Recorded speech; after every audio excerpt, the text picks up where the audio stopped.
Temple Update's Cassie Semyon is live. Cassie Semyon is standing by. Cassie Semyon is there. Cassie Semyon is live. Well, Zuri, you just mentioned the portrait unveiling and the cake yesterday. Well, today we're getting a brand new, beautiful sign over the Annenberg Hall main entrance. They're hanging it up right now and it should be finished in just a few hours. Okay, so let me break this down for you. I have 5 meal swipes a week. That means I can use 3 at any retail location, such as the Diamond General or the Student Center, while the rest of my meal swipes have to be used at a traditional dining hall, such as Morgan Hall or J&H. Well, Rob, it's still pretty early. People are just beginning to file in, get food, and settle in for a long night of waiting. Elijah was walking to his car just 2 blocks south of main campus when he was attacked by those teens right here on this street. And he's not the only student who's fallen victim in recent weeks. Campus organizations gathered together in solidarity this week to remember those who lost their lives. And while Las Vegas may seem very far from campus, for some students this really hits home.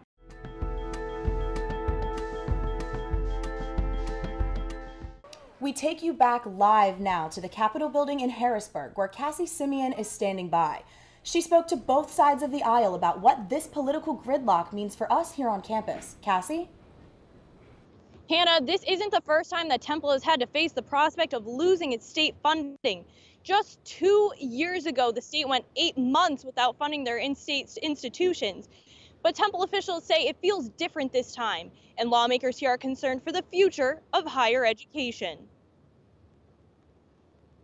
And if they defund us, they're making probably the biggest policy decision in Pennsylvania history. Temple University and other state-funded universities are scrambling as Harrisburg continues to hold out on funding for higher education. That funding is what makes the nearly $12,000 tuition discount that in-state Temple students receive annually possible, and it may soon disappear. If the school is not receiving their state funding in a timely manner, or they can't count on that money, the only way that they can make it up is by raising tuition and costs. If Harrisburg fails to pass a spending package allocating money to Temple, the university will have to eliminate that discount, charging PA residents the same rate as out-of-state students. If the tuition at these institutions gets any higher, higher educational opportunities for Pennsylvania's working class families will become out of reach. And once that funding has been cut, it may be hard to get back. When these things don't get funded, sometimes it's hard to get them back. So once they're gone, these kinds of appropriations are gone, it becomes very difficult to retrieve them. With no end in sight to the budget stalemate, members of the House are calling for bipartisanship, while Temple remains short on funds for the upcoming semester. We have to look beyond politics and remember that these institutions, these state-affiliated institutions, serve students from all over the Commonwealth. For the board, for the president, and really all of Temple, affordability and accessibility remain, 2 of the key tenets. But without the state's partnership in this, it's really impossible to focus on those.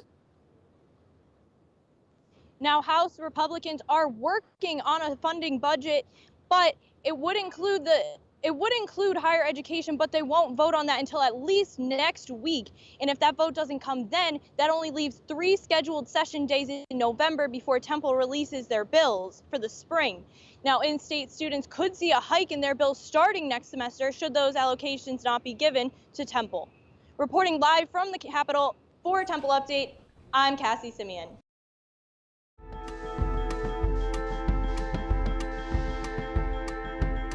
They've sat outside the Temple community for over 60 years. The Norris homes have housed low-income Philadelphians for decades, but a change is now coming. Temple Update's Cassie Semyon is live outside the Norris homes with the details. Cassie? Zuri, the Norris homes are just a few blocks from campus, but these homes you see behind me will cease to exist in just a few months. It's all part of a redevelopment project under the Philadelphia Housing Authority, and residents received their 90 days notice just a few weeks ago. This week, I spoke to a resident who's called this neighborhood home for over 50 years. Come on. Home is where the heart is. It's where people experience love. Okay. And other times, loss. That's the way right here. When she had cancer. And for 87-year-old Albert Hill, the apartment he's called home for more than 50 years on the corner of 10th and Norris is where he's experienced both. He's outlived his wife, 2 of his That's my children, youngest daughter. and soon his own home. Wait a minute now. 5 decades ago, life on Norris Street was just beginning for Albert and his I family only had one when I first. after moving all the way from Atlanta, Georgia. With 2. But Sister, I now got a he's house being in South forced Carolina. out. This is where we've been all our lives. Live here. Now they're getting ready to do something else. We got to move out, and it's possible that we could come back. Albert received a letter telling him that come April, the Philadelphia Housing Authority will use a $30 million grant to tear down his home and the rest of the surrounding apartments for a new mixed-income housing development to take its place. Many of Albert's neighbors on the block have already moved out, Ugly. but he's still here, and time is ticking Nothing but a life for me. until he has to leave 1946 once and for all. And I've been in and out that door a lot of times, believe it or not. Now, the Philadelphia Housing Authority will help Albert and the rest of the residents that are still in the Norris homes to find other city housing in the coming weeks. The reconstruction process should take about a year from demo, and once it's complete, residents will be invited to return to the Norris homes. Reporting live outside the Norris homes for Temple Update, I'm Cassie Semyon.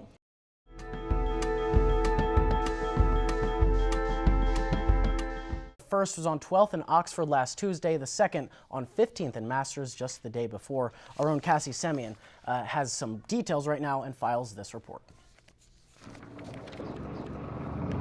Rob, these incidents happen just days and blocks from each other, leaving students bloodied and bruised. I spoke with them this week to get their account firsthand. So, and the first thing that comes into my mind is just, it's just like, get the hell out of here, like run. Those were the first thoughts of Elijah Glovis Kurtz as he was assaulted by a group of teenagers just after 8 p.m. on November 7th as he headed towards his car parked on 12th and Master. He just turns around, punches me in the back of the head, and then the kid to his right strikes me in the head with like a metal pipe. Glovis Kurtz was able to escape the group and walked away with 9 staples as a result. I really think they were trying to just knock me out and take whatever I had. Elijah was walking to his car just 2 blocks south of main campus when he was attacked by those teens right here on this street.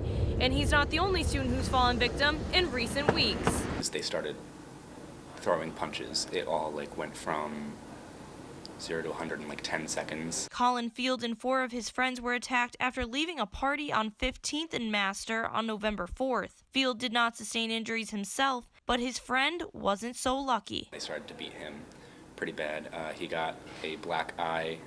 They tore part of his ear. Unlike the assault later in the week, Field says he believes they were targeted because of their sexuality. When they figured out that we were all gay, they started pacing back and forth behind us, following us at a rapid pace, saying, "Oh, hell no." Despite these attacks, Field and Glovis Kurtz say they are ready to move forward and plan to remain vigilant when walking at night. You can possibly be targeted because of how you appear. I'm a commuter, so I have to drive here. I got to park somewhere.